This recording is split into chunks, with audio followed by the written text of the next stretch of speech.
Hello मेरे दोस्तों, क्या हाल है आप सभी के। आशा करता हूँ मेरे सभी भाई बढ़िया होंगे, जबरदस्त होंगे और अपनी पढ़ाई अच्छे से कर रहे होंगे। तो मेरे भाइयों, अगर आप भी एनटीपीसी में एक शिफ्ट लेना चाहते हैं तो ये क्वेश्चन आपको आने चाहिए। और हमारी क्लास आज रहने वाली है टाइम एंड डिस्टेंस की, चाल, समय और दूरी की। जो क्वेश्चन मैं आपको करवाने वाला हूँ ये इम्पोर्टेंट क्वेश्चन है जो आपको सीबीटी वन में देखने को मिलेंगे। सीबीटी टू के लिए हमारी क्लास अलग से रहेगी वैसे, पर ये क्वेश्चन आपको सीबीटी वन में आपको देखने को मिलेंगे एज इट इज। कुछ ही आपको चेंज देखने को मिलेगा पर पैटर्न यही रहेगा। अगर आपको एक सीट लेनी है अपनी एनटीपीसी में तो आपको ये क्वेश्चन आने चाहिए। एक बार इन क्वेश्चन को आप लगा के देखो। तो हमारा जैसे पहला क्वेश्चन है, मुकुल से 1.35 किमी की दूरी पर एक बंदूक चलाई जाती है। ये कह रहा है मुकुल पर एक बंदूक चलाई जा रही है 1.35 किलोमीटर की दूरी से। वह 3 सेकंड के बाद इसकी ध्वनि सुनता है। मुकुल इसकी ध्वनि 3 सेकंड बाद सुनता है, तो ध्वनि की चाल मीटर प्रति सेकंड में बताइए। तो चाल पूछ रहा है हमारे से। चाल बराबर क्या होता है? चाल बराबर होता है दूरी बटे समय।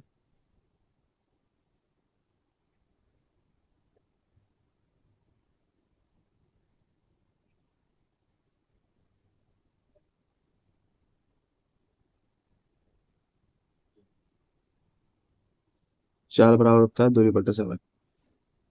तो दूरी क्या है? दूरी है 1.35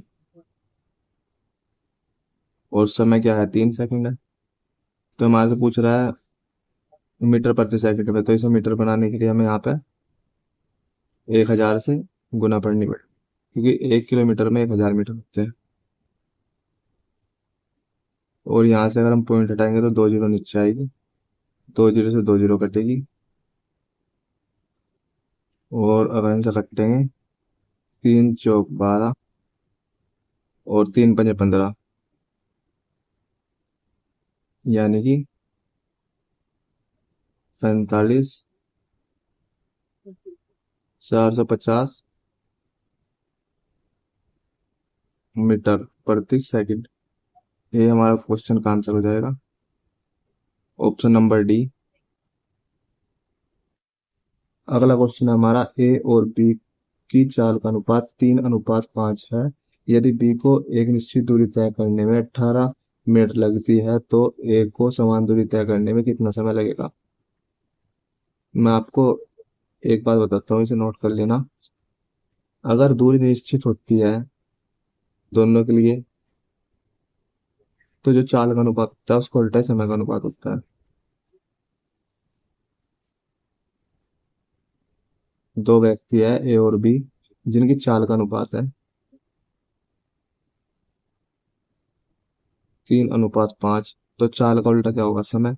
तो समय का अनुपात क्या हो जाएगा? 5:3। ऐसा जब होता है जब दूरी समान होती है। फिर आगे क्या कह रहा है? निश्चित, यदि बी को एक निश्चित दूरी तय करने में 18 मिनट लगती है तो ए को समान दूरी तय करने में कितना समय लगेगा? आसान क्वेश्चन है। बी को लग रही है, हमारे हिसाब से लग रही है 3 मिनट, और वो कह रहा है 18, यानी कि तीन जो है हमारा 18 मिनट के बराबर है। तो एक की वैल्यू क्या हो जाएगी? एक की वैल्यू हो जाएगी 6। एक की वैल्यू हो जाएगी 6 मिनट। एक की वैल्यू हो जाएगी 6 मिनट। तो एक को समान दूरी तय करने में कितना समय लगेगा? यानी हमारे से 5 की वैल्यू पूछ रहा है, यानी कि 6 × 5 यानी कि 30। 30 इसका आंसर हो जाएगा, ऑप्शन नंबर बी। अगला क्वेश्चन है, 42 किलोमीटर प्रति घंटे की चाल से चलने वाली एक बस 20 घंटे में एक यात्रा पूरी करती है। 12 घंटे में समान दूरी आ रही है। यहाँ पे भी तो चाल का उल्टा समय हो जाएगा, यहाँ पे भी समय का उल्टा चाल हो जाएगा। 12 घंटे में समान दूरी को तय करने के लिए उसे किस चाल से यात्रा करनी होगी? तो उसने हमें यहाँ पे समय दिया हुआ है।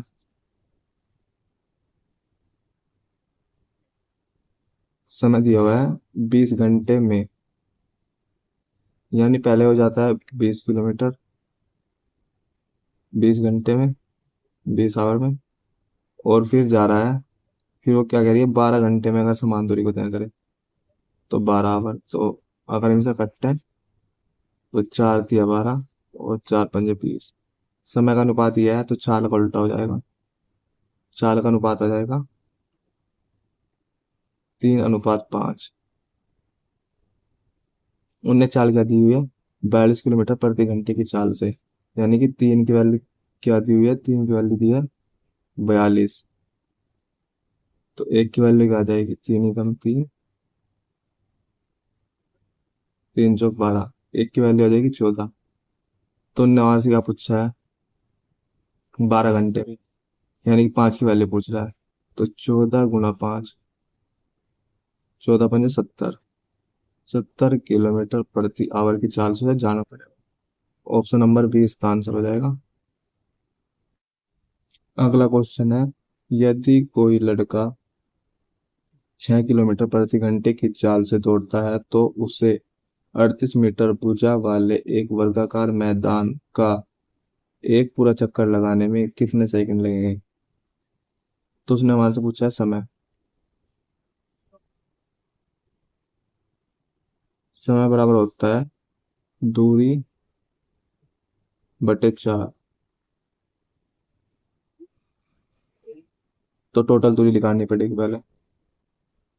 कोई वर्ग है और वर्ग की चारों भुजा बराबर हो गया, ए, ये भी है, ये भी है, ए। तो उसने एक भुजा में दिया 38, तो चार भुजा कितनी होगी, 38 × 152। यानी कि जो हमारी दूरी है वो है 152 मीटर। और समय बराबर क्या होता है, दूरी बटे चार। चार हमें, चार उसने हमें क्या दिया है, 6 किलोमीटर प्रति आवर। हमारे से पूछा है मीटर प्रति सेकंड में। तो मीटर प्रति सेकंड बनाने के लिए 5/18 से गुणा करनी पड़ेगी। तो 5 से 6 से कटेंगे 3 बार, और 52 कितना हो जाएगा, 3 दूनी 6, 15 × 3 = 45, बटे में नीचे आ जाएगा 5, और 5 × 9 = 45, 5 × 1 = 5, पॉइंट लगा कर बचा एक यहाँ पे, पॉइंट लगा कर 0, और 5 दूनी 10, 91.2। यानी कि ऑप्शन नंबर सी हमारा उत्तर हो जाएगा। अगला क्वेश्चन है, एक कार 5 घंटे में 275 किलोमीटर की दूरी तय कर सकती है।